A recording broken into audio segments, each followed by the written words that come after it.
96-106，廣東隊陽光隊喺太原呢個客場輸波啊！呢個亦都係呢個賽季第一次輸俾山西隊。其實比賽嘅開局，廣東隊利用對方嘅手法個配置咧，係打出咗唔少嘅成功嘅反擊，亦都係好快脆拉開咗個優勢。咁但係當山西隊叫完暫停之後咧，放出咗佢哋嘅大殺利戴亞路咧，廣東隊就開始受到好大嘅衝擊力啦。戴亞路喺第一節上嚟嘅5分6秒當嘅時間裏邊咧，已經攞到13分嘅一個得分。其實無論廣東隊用邊個去防佢都好啦，對於戴亞路嘅限制其實都係有限嘅。咁所以其實由戴亞路上嚟之後，比賽比分就開始變得好膠着，咬得好緊嘅啦。咁而去到上半場啦，廣東隊其實亦都有奇兵嘅張文日啊，咁啊佢喺上嚟就入咗個3分啦，包括一個長2分啦，其實係幫助廣東隊咧喺上半場結束嘅時候咧，分差淨係落後3分嘅啫。而第三節雙方亦都係你來我往，繼續係一個比分膠着嘅情況出現。而第四節咧，我覺得係廣東隊喺呢場比賽最終輸波嘅轉折點嚟嘅，因為第四節咧，其實戴亞路因為佢喺下半場已經攞到一次技術犯規，所以戴亞路第四節冇上，而廣東隊冇利用好呢一個嘅叫做客觀條件啦，喺第四節咧係迅速將個分差係希望係可以扳平同埋反超，反而係自己喺進攻端出現好多莫名其妙嘅失誤，同埋命中率唔高，反而俾山西隊咧係打出自己成功嘅反擊。嗰段時間咧，我亦都覺得啊，其實昆尼咧喺第三節初段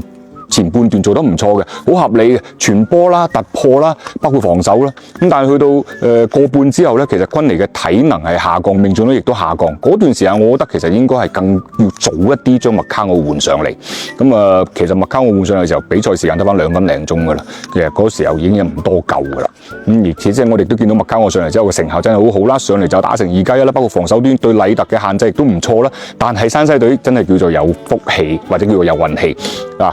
流傳簡明宇喺底角嘅3分壓哨3分，張寧喺罰球線附近嘅轉身跳投2分，全部都壓哨。呢個對於廣東隊嚟講好傷士氣，同埋好傷嗰個比賽嘅走向。咁所以最終廣東隊只能夠喺客場輸波。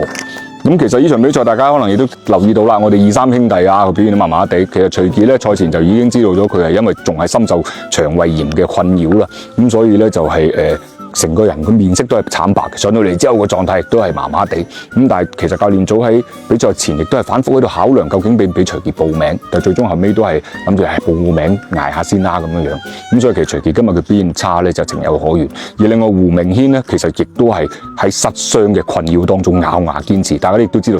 對上2場波，其實胡明軒亦都係休息嘅。咁但係今次因為徐傑唔舒服，所以胡明軒只能夠首發。首發之後咧，都見到胡明軒一開始喺底角嘅3分球其實好好手感，之後亦都冇乜點掂到波，更多嘅嘢咧就喺防守方面。但係其實見到胡椒仔嘅防守腳步深受佢失傷嘅困擾，橫移係好有問題嘅，同埋包括咧佢好殺食嘅突破亦都少咗好多。今次呢場比賽咧，亦都係第4節先有第一次嘅突破，但係明顯動作變形，就係證明胡椒仔嘅膝頭哥嘅傷勢真係對於佢嘅影響實在太大啦。咁所以我哋都希望咧，我哋2、3兄弟都要好好地盡快